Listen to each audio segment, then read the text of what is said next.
The Sixth Crusade, led by the Holy Roman Emperor Frederick II, stands out quite uniquely in the history of the Crusades for its diplomatic rather than military approach to regaining control of Jerusalem.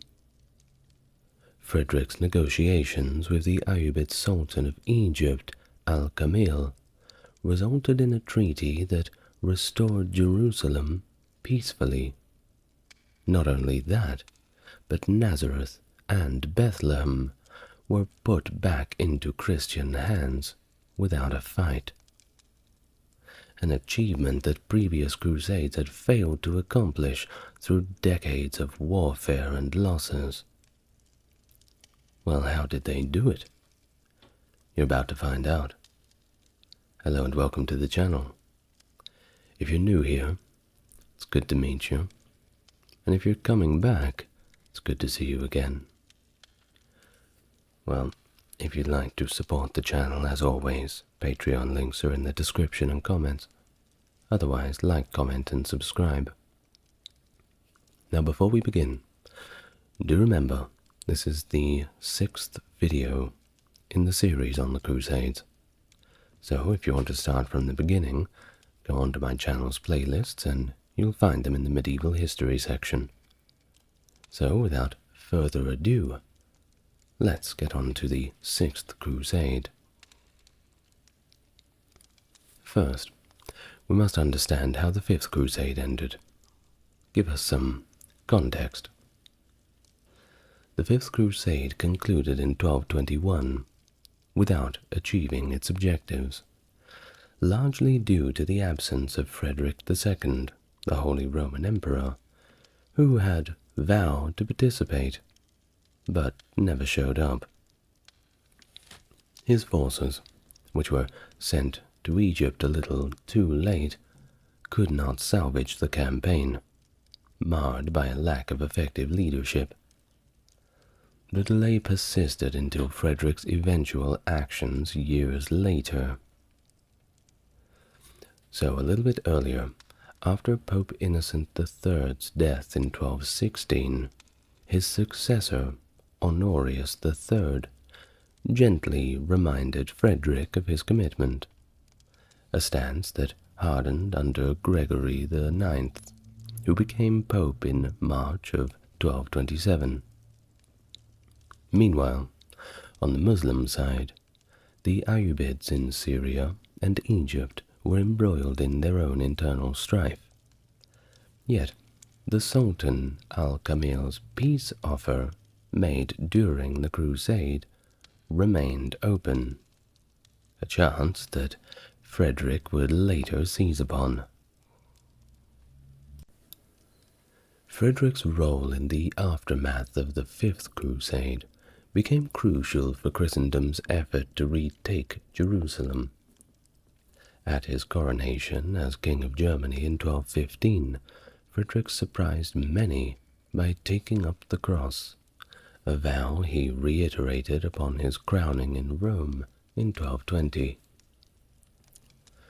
And despite reminders from Honorius, Frederick's departure for the crusade was once again delayed. Strategic meetings and vows in 1222 and 1223 failed to hasten his departure. A marriage to Isabella II of Jerusalem in 1225, arranged with John of Brienne, aimed to solidify his position, but did not expedite the crusade. Well, despite efforts to rally support for a new crusade led by Frederick, there were still plenty of obstacles in the way. The departure was delayed beyond the planned 1225 date, reflecting the challenges of mobilizing support across Europe, which had its own internal fractures. But Frederick's commitment to the crusade, questioned due to these delays, would eventually lead to his own controversial crusade in 1228, undertaken under drastically different circumstances from those envisioned during the 5th Crusade. the San Germano Agreement, concluded on July the 25th, 1225, in modern Cassino, featured negotiations between Frederick and Honorius, mediated by Dominican Gaula de Ronis.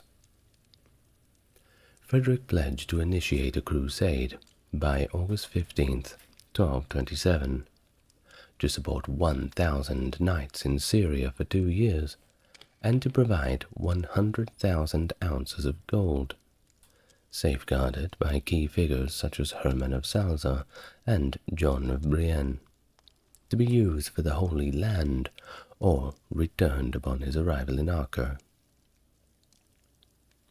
The emperor affirmed the agreement, albeit solemnly, with Reynald of Erlingen vowing on Frederick's soul to honor the terms under penalty of excommunication.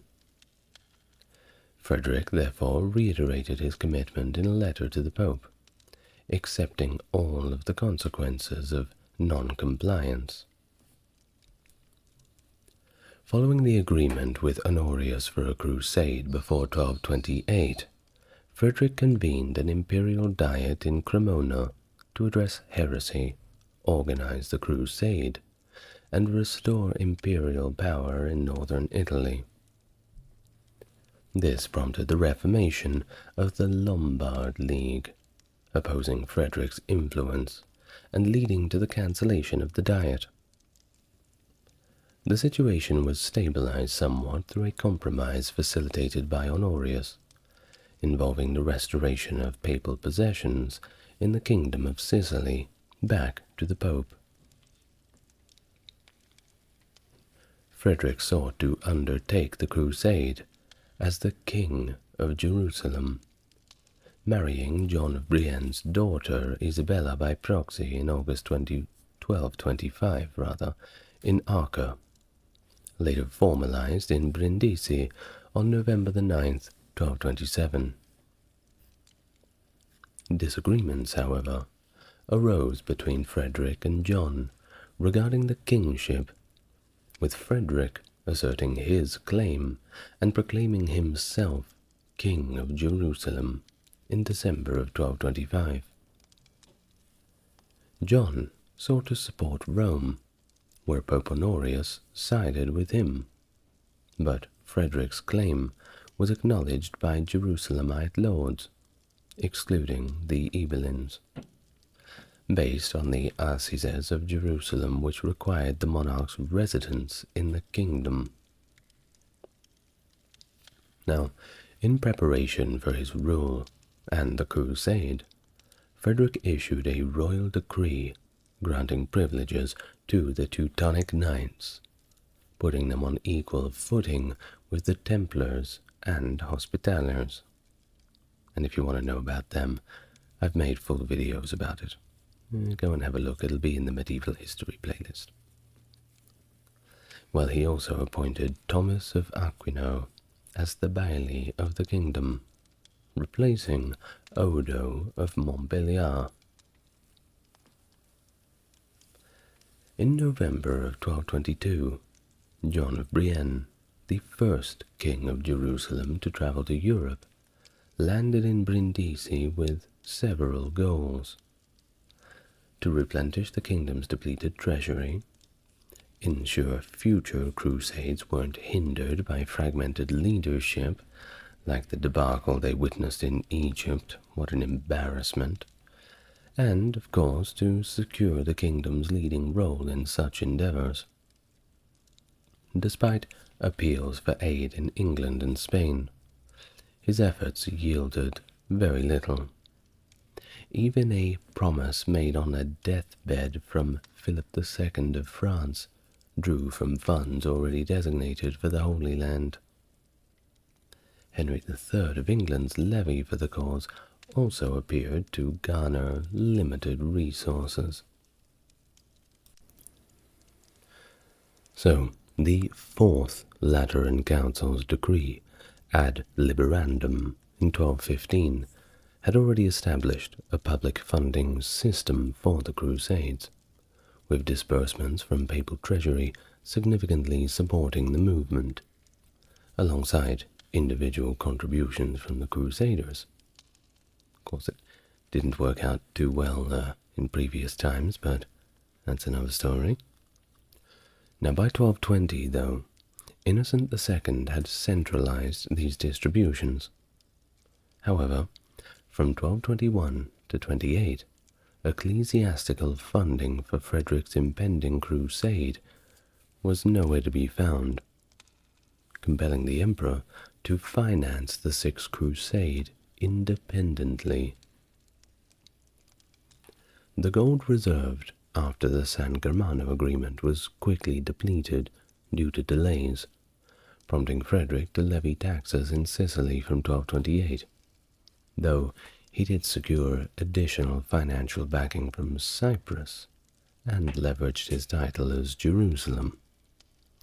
These efforts were, however, insufficient, resulting in only a modestly sized crusader army, and he was going to need more than that. Of course, the Fifth Crusade's failure was a collective effort of the Ayyubid brothers Al-Kamil, Al-Muazzam, and Al-Ashraf. Post-1221, Al-Muazzam returned to Damascus, wary of his brother's intentions, and in June 1222 he launched a campaign against Embriaco to uphold a truce, and unsuccessfully besieged his cousin Al-Nasir Kilij Arslan, the emir of Hama, briefly capturing Murat al-Numan and Salamiyya before being ordered by Al-Kamil to cease and relinquish his gains. He then formed an alliance with Saladin's former general, Gokbori, possibly at al-Nasir Sultan's behest, to confront al-Ashraf. Once again, this is all important to understand the Sixth Crusade's development. We have to sort of go back and set the scene from the end of the Fifth.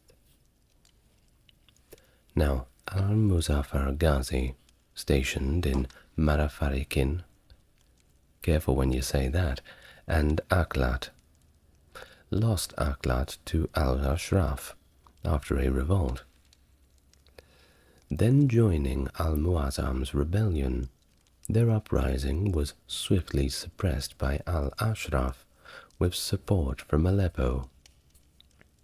After multiple failed assaults on Homs, restrained by Al-Kamil, Al-Muazzam sought support from Egyptian dissidents, boldly challenging Al-Kamil to confront him in Syria, and enlisted Khwarazmians under Jalal al-Din Manguburni against al-Ashraf. In 1226, as al-Muazzam and Gokbori launched offensives on Homs and the Mosul region respectively, al-Ashraf called upon Kaykubat I, the Seljuk Sultan of Rum, for assisting against Gokbori. Ultimately, al-Muazzam and Gokbori prevailed, with Jalal al-Din establishing control over Aklat and later Azerbaijan, recognized by al-Muazzam, who maintained control over Damascus. Now in the next year, 1227, with the Crusaders assembling and his realm under threat, Al-Kamil revised the idea of ceding Jerusalem to Frederick II, as internal dissent and external pressures continued to mount. Now, following Al-Muazzam's death in the November of 1227, his son Nasir Daoud succeeded him with Al-Kamil's endorsement, and there was a peacetime, albeit a short-lived one, as Daoud defied Al-Kamil over Crac de Montreal, and Al-Aziz Uthman's aggression led Al-Kamil to capture Jerusalem and Nablus in 1228. This led to a meeting between Al-Ashraf and Al-Kamil at Tel al-Ajul, and it resulted in al-Ashraf taking Damascus, leaving Duad with al-Jazira, and al-Kamil began negotiations with Frederick II. By 1226, the preparations for the Sixth Crusade indicated an imminent expedition aimed at reclaiming Jerusalem, led by Emperor Frederick. Bound by this previous agreement of San Germano, Frederick committed to the campaign. The transition from Honorius III to Gregory IX in 1227 brought a pope with a strong resolve for the crusade, and a notable antipathy towards Frederick. So, from here, let's go through some of the key events. A bit of a timeline for you. Starting from August 1227, the initial group of crusaders left Brindisi for Syria and landed there by October. Between 1226 and 1227, Frederick was in engagement with diplomatic talks with the Ayyubid Sultan al-Kamil. In the September of 1227, a second contingent, including Frederick, embarked but soon returned. Months later, in November of the same year, Pope Gregory IX excommunicated Frederick. Then in June 1228, Frederick embarked for the Holy Land. After pausing in Cyprus for 5 weeks, Frederick reached Acre in September 1228. The Sixth Crusade saw a shift in focus directly towards Jerusalem, with contributions mainly from Germany and financing directly from Sicily. Bishop Conrad of Hildesheim took over recruitment efforts in Germany, succeeding Oliver of Paderborn. Landgrave Louis of Thuringia and Walram of Limburg inspired numerous knights from Thuringia and Austria to join, with additional support from cities like Cologne, Lübeck, and Worms. Now, English involvement came through Henry III, who had been interested in a crusade since his coronation. Despite the domestic issues that were taking precedence, there was significant English participation. William Brewer, the Bishop of Exeter, represented his uncle William Brewer, joining with Peter de Roche as Bishop of Winchester. Now, their contingent, possibly including mercenaries as well as the main force, left from Brindisi in the August of 1227. Both of these aforementioned bishops worked very closely with Frederick II, and they even disregarded papal orders due to Frederick's excommunication, and contributed financially to the Crusaders' efforts, notably in terms of fortifying Jaffa and Caesarea. Now back to the Muslim side. Sultan al-Kamil, facing internal conflicts, decided to seek negotiations from the West, offering control of parts of the Holy Land for military support against his brother al-Muazzam. Frederick II, who was notably quite familiar with Arabic and Muslim culture, sent his own advisors to meet with al-Kamil, but the initial talks led only to an exchange of gifts. Negotiations continued even after and despite of Frederick's excommunication. Now by midsummer of 1227, Brindisi was completely full of crusaders, leading to overcrowding and disease due to the high temperatures. Discontent led a lot of these crusaders to simply return home, with notable deaths, including the Bishop of Augsburg. The first groups sailed in August 1227, comprising of Germans, French, and English, who arrived in Acre by early October. They reinforced the coastal towns and initiated more construction projects, including rebuilding Montfort Castle for the Teutonic Knights. Oh, I'm sure they were very pleased about that. Now, Frederick II's departure, of course, was delayed, and upon setting sail on the 8th of September 1227, plague struck the fleet, causing deaths, including Louis of Thuringia. Frederick disembarked at Otranto for some professional medical care, while his fleet continued the journey on to Acre.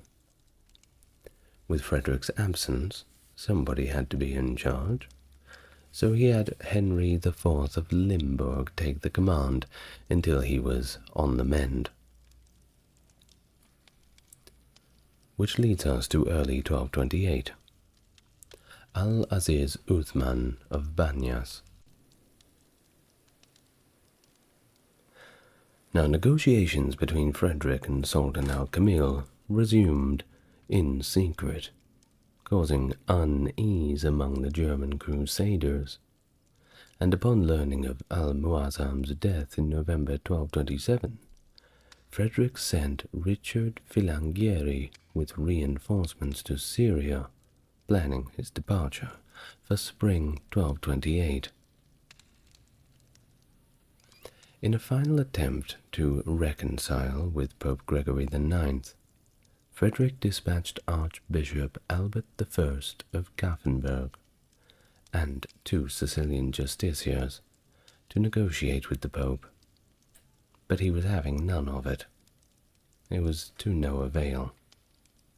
Consequently, Frederick embarked from Brindisi on June 28, 1228, leading a relatively small force due to his primary army having already departed back in August 1227, and additional forces in April 1228.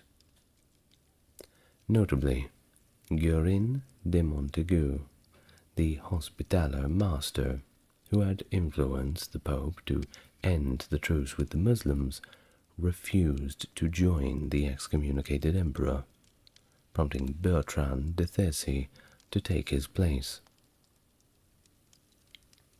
Now, during the journey, Frederick's fleet made several stops. On June 29th, he stopped at Otranto, then Othanoi and Corfu. On July the 2nd, he stopped at Porto Guicardo, and finally he arrived at Ceuta Bay in Crete on July the 7th. The fleet lingered along the Cretan coast, including a full-day stop at Heraklion, before crossing the Aegean to Rhodes between July 12th and 15th. After replenishing water at Phoenicia on the Anatolian coast on July 16th, the fleet crossed to Cyprus, landing in Limassol on July 21st.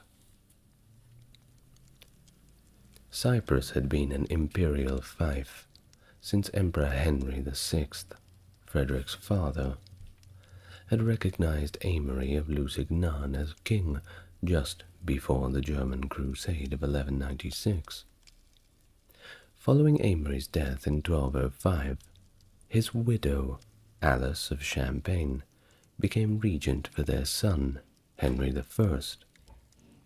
Alice, related to Empress Isabella II and unaware of Frederick's claims, faced contention when Frederick arrived, intending to assert his authority over Cyprus, particularly challenging John of Ibellin's regency. Frederick's insistence that John of Ibellin's regency was illegitimate led to significant disputes, particularly over the Fight of Beirut, highlighting the constitutional separation between the kingdoms of Cyprus and Jerusalem. And this dispute alienated the influential Ibellin faction, setting a tense backdrop for Frederick's crusade efforts. Well, after all this, Frederick finally departed for Acre from Famagusta on September the 3rd, 1228, with King Henry I, John of Ibelin, and other Cypriot nobles, leaving Amalric Barlays as the Bailey of Cyprus. Upon arriving in Acre on September 7th, 1228, Frederick was received warmly by the Templars, Hospitallers, and the clergy, although his excommunication prevented him from some ceremonial factions. But everybody was in general pretty happy to see him. What he could not get, though, from the clergy was the ceremony called the Kiss of Peace. Look that one up. In response, Frederick sought reconciliation with the Pope by sending Henry of Malta and Archbishop Marino Filangieri to convey his arrival in Syria and request absolution. I mean, after all, the problem was he couldn't get to Acre. Well, he called in sick, but the Pope didn't believe him. So, of course, he had Reynald of Spatello appointed as his regent in Sicily to negotiate with Rome. Hopefully this time, with a bit of luck, the Pope will be a little more lenient on old Frederick. Well, unfortunately, the Pope, Gregory IX, remained firm, instructing the Latin Patriarch and the heads of military orders to uphold the Emperor's excommunication. Talk about making it personal. Not fair on Frederick, I don't think. Well, his presence in Acre caused John of Ibelin to secure Beirut against potential imperial aggression, highlighting that divided loyalty within Acre. While Frederick's personal army and the Teutonic Knights supported him, others, including the Templars and the Syrian clergy, adhered to the papal stance against him. The Pisans and the Genoese sided with Frederick, whereas the English allegiance fluctuated depending on politics. Frederick attempted to maintain support by assigning nominal commands to loyalists like Herman of Salza and Richard Filangieri, but his excommunication dampened quite a lot of public enthusiasm. The Pope was doing everything he could to make Frederick a pariah. The military orders, particularly the Hospitallers and the Templars, were cautious, supporting the crusade indirectly so as not to draw ire from the papacy. The local barons, however, initially welcomed Frederick, but they began to grow skeptical due to his centralizing tendencies and previous actions in Cyprus, notably against John of Ibelin.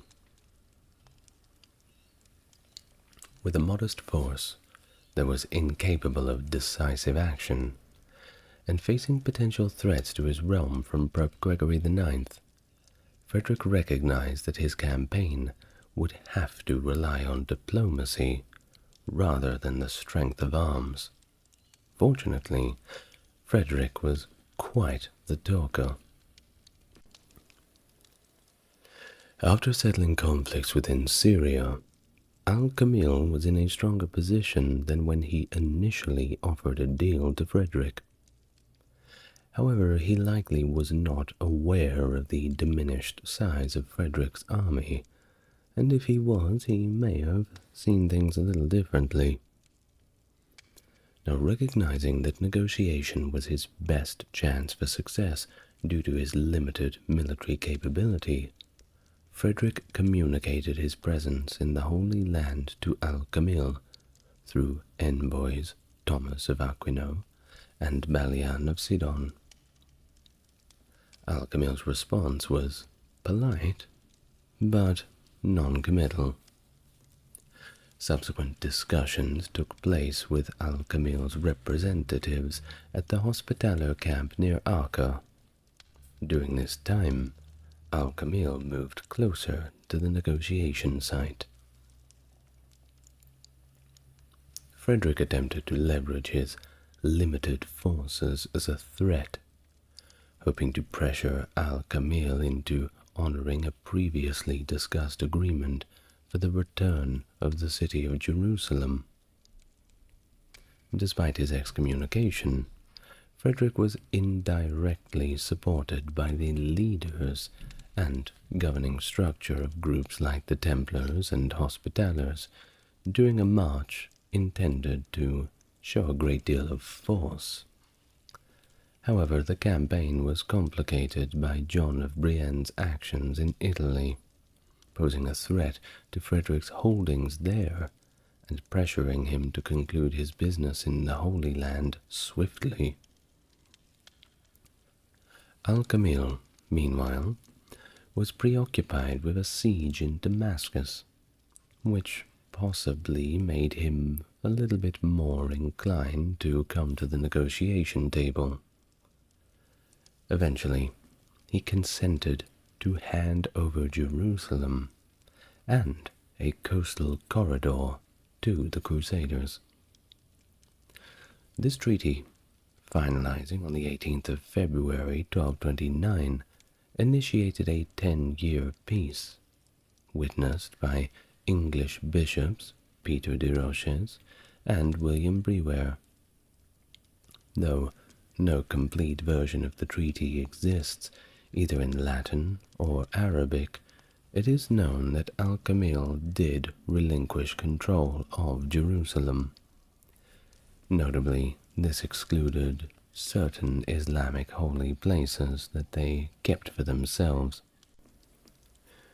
But the Crusaders also got Bethlehem, Nazareth, and part of the Sidon district. They also got Jaffa and Turon, which gave them significant coastal access. All in all, it was a good deal. The specifics of other territories returned to Christian dominion remain a little uncertain due to varying historical accounts. While this agreement was notably a compromise, leaving the Temple Mount, Jami al-Aqsa, and the Dome of the Rock under Muslim control. Of course, they were not going to give up the Dome of the Rock. With the Transjordan castles also remaining in Ayyubid hands. I mean, they weren't stupid. Well, while the treaty's stance on the restoration of Jerusalem's fortifications is not explicitly clear, the Crusaders did indeed rebuild the city walls, and they weren't stupid either.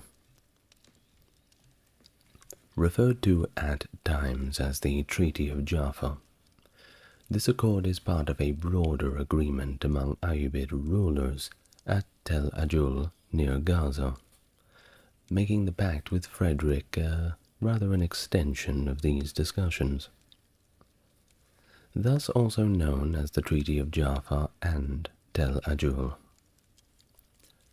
So Frederick's commitments within this treaty included support for Al-Kamil against adversaries, any adversaries, including Christian ones, effectively excluding the Principality of Antioch and the County of Tripoli from receiving aid in Muslim conflicts.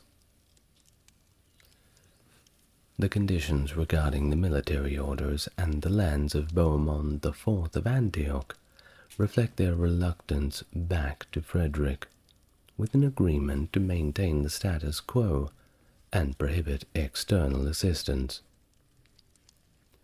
The Patriarch and leaders of the military orders, including Gerald of Lausanne, Pedro de Montaigu, and Bertrand de Thessy, felt that this treaty and its allowances more than compromised the security of Jerusalem. Hermann of Salza tried to mediate with Gerold, suggesting reconciliation. But the Patriarch viewed these efforts as deceitful.